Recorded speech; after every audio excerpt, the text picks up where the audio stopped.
지금 송원석 국민의힘 비상대책위원장이 강훈식 대통령 비서실장에게 국민의힘 전직 의원들의 이제 광복절 특별 사면 그리고 복권 요청한 텔레그램 메시지 보낸 게 2대12 카메라에 포착이 사진 기자가 포착을 했습니다. 사진 지금 보여드리고 있는데 안상수 전 인천시장 부인, 정찬민 전 의원, 홍문종 전 의원, 심학봉 전 의원까지 명단 보내면서 감사합니다. 웃음 하고 강 실장이 이게 다예요? 라고 물으니까 현재까지 연락 온 거는 이게 전부입니다. 웃음. 이렇게 딱 텔레그램 메시지가 고스란히 드러났습니다. 이 메시지 어떻게 보셨어요? 정말 너무 창피하죠. 뭐 솔직히 말씀드리면 그 송원석 원내대표가 지난 29일 날 원내대책회의에서 뭐라고 그랬냐면 이번 사면은 민생사범으로 국한해야 된다. 그리고 그 대통령의 사면을 그 정치적 거래와 흥정의 대상으로 삼으면 안 된다. 이렇게 사자후를 토해내셨단 말이에요. 굉장히 강하게 비판했어요. 네, 그렇죠. 그리고 저 역시도 뭐 패널이니까 나와서 밖에 나가서 이거 대통령 사면권 조국 씨를 사면시켜주기 위한 거 아니냐. 조국 씨는 개인 비리, 이게 무슨 정치범도 아니고 개인 비리 아니냐. 3분의 1도 그 수용 생활을 안 했는데 이거 사면해주면 이건 사면권 남용이다라고 저를 비롯한 보수 패널들은 다 그렇게 공격을 했었어요. 근데 그 당 대표가 거기 비대위원장이 거기서 그 대통령 비서실장한테 문자 보내면서 뭐 그 비리 혐의로 다 구속된 사람들이잖아요. 명단에 이분들이. 있는 분들이. 그 명단에 있는 분들이 다. 그리고 4년형 뭐 7년형 해서 보통 중형을 받은 게 아니에요. 전직 국회의원들이 그 정도 형을 받았을 정도면 그게 얼마나 심각한 범죄를 저질렀기 때문에 그랬겠습니까. 그런데 그 사람들을 사면해 달라고 얘기하면서 뒤에다 감사합니다. 뭐 이렇게 물결 웃음 뭐 이런 걸 보낸 걸 보면 너무 큰 자괴감을 느끼게 되고, 그리고 제가 밖에 나가서 뭐 얘기할 때 그러면 그 상대방이 민주당에서 우리 소 소장이 그럴 일은 없겠지만 그러지는 않겠지만 아니 말이야 당신네 당에서는 원내대표는 비리사범 무슨 풀어달라고 그렇게 얘기하면서 무슨 조국 비리사범이니까 안 된다고 얘기하는 그게 말이 됩니까? 이렇게 비판을 해도 제가 할 말이 없어요. 제가 하려고 그랬는데. 그래서 진짜 민망하더라고요. 솔직히 이게 뭐 하는 짓인가 싶어요. 진짜 뭐 사람이 이제 정치라는 게 표면적으로 이렇게 드러내는 언어가 있고 그 뒤에서는 좀 어느 정도의 그 서로 협의, 좀 이렇게 문을 살짝 열어놓는 물밑 접촉이라고 우리가 이제 보통 쓰잖아요. 물밑 접촉이 없을 수는 없어요. 근데 이제 물밑 접촉도 그 내용을 들여다보면 그 특사와 복권 할 만한 사람들 해야죠. 그 면면을 보세요. 심학봉 의원이나 정창민 의원이나 또 그 홍문종 의원이나 다들 이게 무슨 뭐 조국 전 대표하고 비교했을 때 그 죄질이요. 제가 일일이 설명하면 그런데 한번 찾아보시면 뭐 부동산 개발업자에게 뇌물 그냥 받고 뇌물도 뭐 수십억 교비 횡령하고 교비 횡령하고 그다음에 저 범죄부터 시작해서 또 거기도 이제 수십억 돈 뇌물이 있어요. 그런 따지고 보면은 다시는 이 정치권에 발을 들여지지 않아야 될 사람들을 데려다가 이 어떤 거래 대상으로 삼고 있는 거. 참 이게 송원석 이제 비대위원장은 무슨 말을 이제 할 수 있어요? 대통령 사면권에 대해서 비판할 수 있을까요? 조국 전 대표에 대해 사면에 대해서 언급하면 안 돼요. 이제 창피한 줄 안다면. 그래서 최소한 앞뒤가 다 똑같을 수는 없더라도 대리운전 업체보다는 못하면 안 되지 않을까. 앞뒤가 똑같은. 근데 저는 사실 이 정도 되면요. 민주당의 송영길 전 대표가 가장 억울할 것 같아요. 송영길 전 대표는 사실 돈 봉투 그것도 당내 전당대회에서 불거진 일로 경찰이 막 탈탈 털었는데 결국에 기소한 건 별건입니다. 돈 봉투는 아니에요. 별건으로 가져와서 그것도 추징금 0원이에요. 정치자금인데. 그러니까 이런 정치적인 기소를 당한 송영길 전 대표도 있는데 이런 파렴치한 의원들을 거래 대상으로 삼았다. 저는 이 내부는 언론에 공개돼서 제외됐다고 보는 게 맞을 것 같습니다. 오히려 언론에 공개되는 바람에 제외될 제외죠. 것이다. 예. 근데 저는 요 문장 중에서 현재까지 연락 온 건 이게 전부입니다. 라는 말이 굉장히 눈에 띄더라고요. 그러니까 지금 송원석 원내대표 겸 비대위원장이면 당에서 최고잖아요. 근데 어디서 연락이 와야 할까라는 의문이 좀 들긴 했어요. 당사자들이 할 거예요. 당사자들이, 당사자의 가족들, 민원. 네, 그런 사람들이 연락을 해서 아, 이번에 뭐 당대표가 사면인데 우리도 포함시켜줘야 되는 거 아닙니까? 라고 뭐 가까운 사람들, 가족들 이런 사람들이 얘기를 했을 것이고 저분들이 다 연결되는 고리가 있는 건 아니에요. 그래서 뭐 뒤에 뭐 친윤의 무슨 핵심이 있어서 이 사람들을 다 내 새끼들이니까 얘를 해줘라고 야 송원석 원내대표 이거 해 이렇게 얘기하는 상황은 아닌 거라고 보여져요. 근데 저런 만약에 그 대통령실하고 옛날부터 그런 게 있었다는 거예요. 당대표한테 아 이번에 우리가 사면 복권 시키려고 하는데 그쪽에서는 어떤 사람들 뭐 사면 복권 대상자가 있는 겁니까? 라고 그런 얘기가 뭐 관례적으로 오갔었다고 그래요. 그러니까 그거 자체를 뭐라고 할 수는 없을 것 같기는 해요. 근데 거기다 제시한 사람들의 면면이 좀 너무 민망하잖아요. 야 이거 어떻게 이런 사람들을 사면 복권을 해달라고 그러고.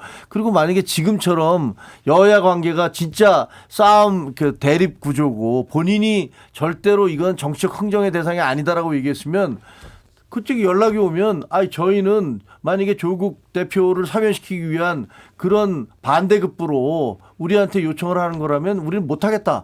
이렇게 얘기하는 게 맞잖아요. 근데 거기다 대고 감사합니다. 뭐 더 없습니다. 지금까지 이게 전부답니다. 이렇게 얘기하면 우리 당원들은 너무 민망하고 무안하죠. 그 사실 대통령의 사면권은 고유 권한이기 때문에 이제 대통령이 판단하지만 최소한 이재명 정부는 이 사면권에 대해서도 사면 심의를 통해서 어느 정도 각계의 의견을 반영해서 심사를 하고 절차에 따라서 최소한 대통령 마음대로 하는 사면을 하지 않겠다는 의지 차원에서 아마 물밑 접촉이 있었을 것 같아요. 예전에 돌이켜보면 윤석열 전 대통령 어떻게 했어요, 사면을요? 기분 내키는 대로 했잖아요. 야, 너 내가 마음에 드니까 풀어줄게. 김관진 씨도 그랬고 특히 강서구청장 후보로 나왔던 김태우 대법원에서 잉크도 마르기 전에 그거를 사면 복권시켜서 후보로 내보내잖아요.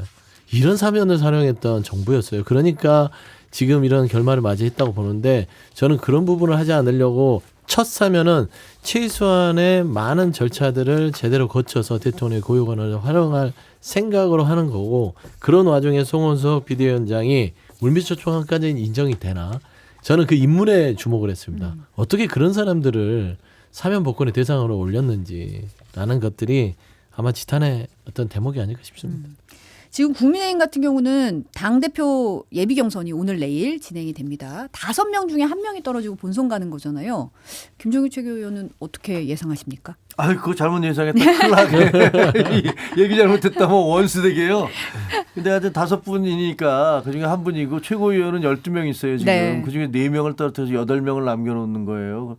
그렇게 되는데 오늘하고 내일 3,000명. 그러니까 일반 당원 중에 우리 당원 중에 책임 당원 중에서 3,000명, 그다음에 여론조사 3,000명, 3개 기관이 1,000명씩 합니다. 그러면 이제 총 1개 기관이 2,000명씩 해서 또 토탈은 6,000명이죠. 근데 50대 50으로. 네. 그래서 4명 1명을 탈락시키고 나머지 4명을 탈락시키고 그다음에 청년 최고는 그냥 4명밖에 없으니까 더 이상 탈락시킬 게 없고 그렇게 해서 가기로 돼 있는데 뭐 결론이 어떻게 날지는 전 잘 모르겠는데 걱정은요.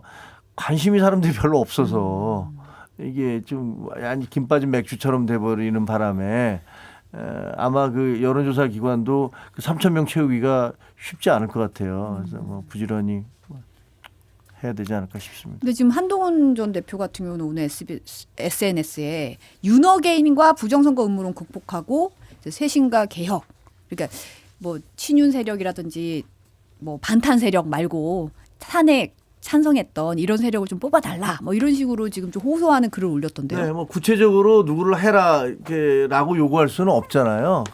그거는 이제 저희 그 당협위원장들도 구체적으로 누구를 지지한다라는 얘기를 다른 사람들한테 할 수 없도록 되어 있습니다. 그러니까 그렇게 할 수는 없지만 전체적인 가치 부분은 얘기할 수 있는 거니까 뭐 저도 100% 거기 동의하죠. 우리 당이 더 이상 이 부정선거 주장 세력이라든가 정광훈 목사 이번에 지금 저 압수수색 당하고 지금 제일교회하고 무슨 그 스튜디오가 압수수색 당하고 있다고 하던데 그런 부정선거 세력이라든가 아니면 계엄을 계몽령이라고 주장하는 그게 무슨 국민들을 그 무지몽매한 국민들을 계몽하기 위해서 했다고 하는 그런 극우 세력들과 절연해야 된다고 생각을 해요.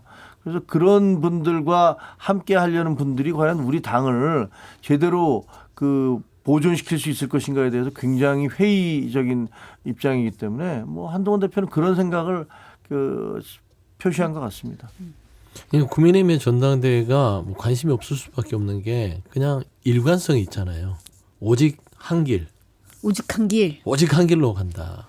그래서 전환길? 전환길로 보면은 전환길이 다 장악해 버렸어요. 사실상 전환길이라는 인물이 국민의힘 입장에서는 탄핵 그 국면에서 이용해 먹으려는 대상이었을 거는 같아요. 근데 이용만 하고 버리려고 했는데 드디어 그 이용을 하려고 했던 대상이 당을 접수하러 왔습니다. 그리고 그들에게 당을 내주기 직전인 것 같아요, 사실상. 그래서 국민들도 그렇고 그 당내 당원들도 무기력해진다. 예를 들면 김문수 후보는요. 사실 뭐 본인이 정광훈과의 어떤 여러 가지 관계성을 뭐 그렇게 절친이라고 하지 않지만 자유통일당과 손잡아야 된다고 주장했던 전 국민의힘 대선 후보였습니다. 그리고 전환길 씨도 버려서는 안 된다고 주장하는 또 전 대선 후보였고 이번 당내 선거에서도 가장 그래도 유력한 당대표가 될 유력한 사람이라고 봐요. 그런 분들이 이 전환길과 정광훈을 안고 가는데 무슨 관심이 있겠어요. 이게 저는 사실상 그 국민의힘은 오직 한 길로 가면서 망하는 길로 갈 수밖에 없는 상황이라서 아마 당원들도 자포자기하는 심정으로 지금 상황을 지켜볼 것 같은데 참 그러니까 정청래 민주당 대표도 답답한 거예요. 뭐 협치 대상에서 협치를 하는데 뭐 소인배 대인배 안 만난다니까 뭐 그렇게 비판하던데 저는 솔직히 소인배 대인배면은 그래도 인배잖아요. 사람 인자가 들어가지 않습니까? 정상이냐 아니냐 저는 이 부분을 좀 이제 기준으로 삼아야 된다. 정청래 대표가 안 만나겠다라는 건 저는 굉장히 잘못된 거라고 생각을 해요.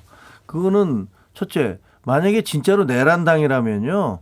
뭐 사과하면 악수하겠다라는 게 말이 안 되죠. 그 진짜로 내란을 한 당이면 해산돼야 돼요. 그 뭐 얘기할 그 여지가 없어요. 근데 제가 보기에는 아시다시피 그때 당시에 당대표였던 한동훈이 앞장서서 제일 먼저 그 계엄은 반대한다는 입장도 냈고 18명과 함께 들어가서 그때 100여 명밖에 안 됐었던데 계속 문자 메시지 날리면서 투표해서 해제시켰잖아요. 해제시키고 난 다음에도 계속 군인들한테 다시 돌아와라. 당신들 그 책임에 대해 그 잘못한 거에 대해서 묻지 않을 테니까 빨리 돌아가라. 부당한 명령 받지 마라. 라면서 문자 계속 날렸어요. 그런데 그런 당에 대해서 니네가 내란당이다라고 주장하는 것은 제가 보기엔 뭐 어불성설이라고 생각해요. 물론 그중에서 잘못된 생각을 하시는 분들이 있었지만 그렇다고 해서 그것을 우리 당 전체를 그 내란당으로 보는 거는 저는 잘못됐다고 생각하고 두 번째는 지금 여기서 국민의힘 지도부 좋든 싫든 간에 국민의힘 지도부하고 악수하는 것은 그 당사자들하고 하는 게 아니에요. 그 당을 찍었던 국민들과 하는 겁니다. 국민들에게 적어도 이 정당을 지지하는 사람들과 우리는 우리 국민 전체와 대화할 준비가 돼 있습니다. 나를 지지하든 지지하지 않든 대통령들도 그렇게 말씀하시듯이 그 대화할 준비가 돼 있습니다라고 얘기하는 것이지 그 사람들이 잘나서 그 사람들이 좋아서 하는 건 아니거든요. 그러니까 저 정청래 대표가 저런 식으로 일방적으로 얘기하는 것은 좀 너무 과하다 그런 느낌이 들고요.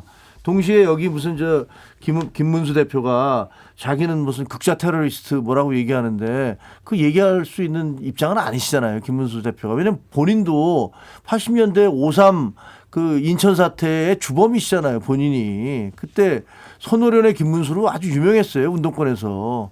그때 자기가 극자였지 않습니까? 폭동. 거의 폭력 사태 같이 만들어내고 그러니까 그것도 이해가 안 되고 또 무슨 얘기를 하시면서 4.19 혁명, 5.18 광주민주화운동, 3.15 마산의 이거 민주주의를 지키는 데는 반드시 피가 필요하다 이렇게 얘기하셨어요. 아니, 언제적 얘기를 하시는 거예요? 1960년이면 80년 전이에요. 1980년이면은 그 40년도 더 된 얘기 아닙니까? 근데 그런 때 얘기를 하면서 무슨 피 얘기를 합니까? 이런 거 하지 말자고 지금 민주주의를 지키자고 여태까지 온 건 민주화도 하고 여기까지 온 건데 다시 지금 이 2025년도에 무슨 피 얘기를 하고 이러는 거를 들으면 이게 뭐지? 이게 무슨 얘기지? 이런 생각이 들어요. 근데 이제 김문수 당대표 후보죠. 아직은 네, 예. 네. 대표라고 자꾸 얘기를 제가 하셔가지고 후보가, 예. 대표 후보가 대표 후보가 이게 이제 사실 악수 얘기에 자기도 본인도 얘기한 거잖아요. 정청래 대표 극자 테러리스트다. 나도 악수 않겠다라고 말했는 건데 사실 어제 토론회에서 악수한 사람은 이제 전한길 씨와 반갑게 악수를 하더라고요. 보니까 두 손 꼭 잡았어요. 두 손을 꼭 잡았어요. 한 네, 손을 꼭 그렇습니다. 잡고 악수를 하는 모습이 이제 굉장히 욕하지 마. 이런가요? 오직 한 길에. 나 비겁자라고 그러지 마. 주목을 받았는데 이 부분은 어떻게 보세요? 그러니까 제가 앞서서 한 단어로 제가 요즘 말하는 게 국민의힘의 지금 전당대회 오직 한 길이다.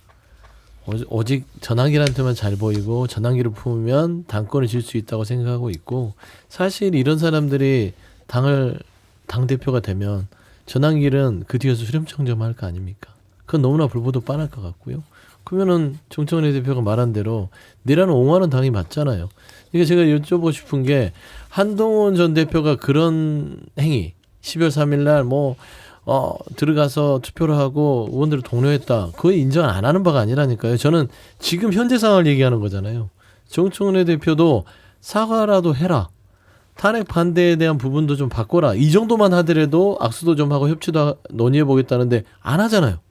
전한길 씨가 주장하는 바를 따라가는 당이에요. 그게 상식선입니까? 헌법의 범위 내에서 여야가 협치를 해야지 헌법 밖에 주장을 하는 그런 집단과 어떻게 정치를 논할 수 있냐고요. 계엄이 정당했고 탄핵을 반대해야 맞는 거고 윤석열을 다시 어기해내야 되고 그다음에 부정선거를 밝혀내야 된다. 이런 부분들을 주장하는 사람의 얼굴만 보면서 가는 정당이 어떻게 협치의 대상이 돼요. 저는 악수를 먼저 청해도 못할 것 같다는 생각이 듭니다. 우리는 헌법기관이지 인간의 감정으로 개인으로 정치하는 게 아니다. 그런 말씀을 드리고 싶습니다. 그러면 아예 상대 안 하시고 그냥 혼자서 하실 거예요? 민주당 혼자서? 일단은 이제 자당이 국민의힘이 변하지 않는 이상은 그냥 제 생각에는 말씀한 대로 해산의 대상이 되지 않을까 싶습니다. 안 그래도 정청래 대표가 오늘 이제 우원식 국회의장과 각 당 대표들 예방을 하는데 국민의힘은 빠졌어요. 그래서 이제 사실 송원석 비대위원장이 소인배다운 행동하지 말고 대인처럼 했으면 좋겠다 이런 말도 했는데 근데 사실 이제 김어준 씨 유튜브 방송에서 위원정당 해산 추진 문제와 관련해서는 못할 게 없다. 통합진보당 사례 비춰보면 국민의힘은 10번, 100번 정당 해산감이라고 생각한다고 말했거든요. 상당히 강한 발언이 나왔는데 어떻게 보십니까? 아니 그건 조금 전에 말씀드렸던 대로 그게 법적으로 헌법재판소에서 그게 넘어갔을 때 그게 과연 해산의 사유가 되느냐라는 것들을 저는 전혀 받아들일 수가 없고요. 아마 인정도 안 될 겁니다. 법률 전문가들 얘기 들어보면 그거야 정치적 수사지 이렇게 다들 얘기하시더라고요. 그러니까 본인들의 지지층을 결집시키기 위한 어떤 그런 정치적인 발언들이라고 생각을 해요. 근데 그거는 선거 때까지는 유효한데 그 이후의 정치도 자기 지지자들 국민을 보는 게 아니라 자기 지지자들 그 중에서도 강성 지지자들만에 의존해서 전국을 그런 식으로 몰고 가겠다라는 거 아니에요. 그게 과연 이재명 대통령에게 도움이 될까? 이재명 대통령의 국정 운영에 도움이 될까? 저는 그렇게 생각하지 않습니다. 아예 대놓고 나는 싸울 테니까 이게 공은 대통령 가져가십시오 이렇게 얘기를 했잖아요. 그게 좋아 보이는지 모르겠습니다만 아예 의회 정치를 그냥 싸움판으로 만들어 버리고 옛날에 무슨 최루탄 터뜨리듯이 그렇게 하실 건가요? 의사당에서 그렇게 하고 그다음에 대통령한테는 좋은 것만 가져가서 협치하시죠. 이게 이율 배반이죠. 말이 안 되는 소리예요. 그러니까 그런 식으로 계속 몰고 가면 결국은 대통령도 상당한 부담감을 느낄 것이다라고 저는 봅니다.